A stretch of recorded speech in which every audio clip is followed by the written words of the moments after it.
ইরানের পরমাণু কর্মসূচিতে আর কোনো বাধা রইল না। বিশ্ব রাজনীতির মানচিত্রে আলোচনায় ইরান, যে দেশ একসময় নিষেধাজ্ঞার বারে পিষ্ট ছিল, আজ দাঁড়িয়ে আছে পারমাণবিক শক্তির দ্বার প্রান্তে।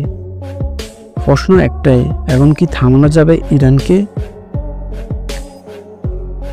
বছরের পর বছর আন্তর্জাতিক চুক্তি পরিদর্শন আর কূটনীতির সবকিছুর পর 2025 সালের সময় ইরান ঘোষণা দিয়েছে তাদের পারমাণবিক কর্মসূচিতে আর কোনো বাধা রইল না।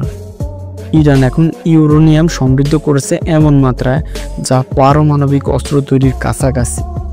জাতিসংঘের পর্যবেক্ষক দল বলছে ইরানের এই কর্মসূচি কেবল জ্বালানি ব্যবহারের জন্য নয়, এর সাময়িক ব্যবহার আশঙ্কা প্রবল। ইসরায়েল ইতিমধ্যে সতর্ক করেছে ইরানের হাতে পরমাণু মানে মধ্যপ্রাচ্যে অস্থিতিশীল বিপর্যয়। অন্যদিকে রাশিয়া, চীন এখন ইরানের পাশে অবস্থান নিয়েছে, যা বৈশ্বিক ক্ষমতার ভারসাম্য নতুন এক স্নায়ুযুদ্ধের ইতিহাস টানছে।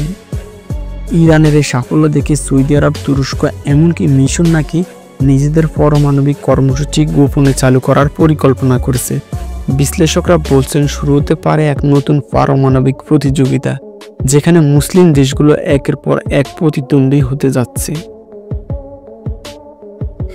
ইরানের এই অগ্রগতি কি তাদের শক্তির প্রতীক নাকি বিশ্ব বিপর্যয় নতুন এক সূচনা? এদিকে আত্মনির্ভরতার গর্ব, অন্যদিকে ধ্বংসের আশঙ্কা। ইতিহাস বলছে পারমাণবিক আগুন একবার ছড়ালে শান্তির মুখ আর সহজে দেখা যাবে না। এক বাস্তব বিশ্লেষণ যা ভয়ঙ্কর ভবিষ্যতের ইঙ্গিত দিচ্ছে।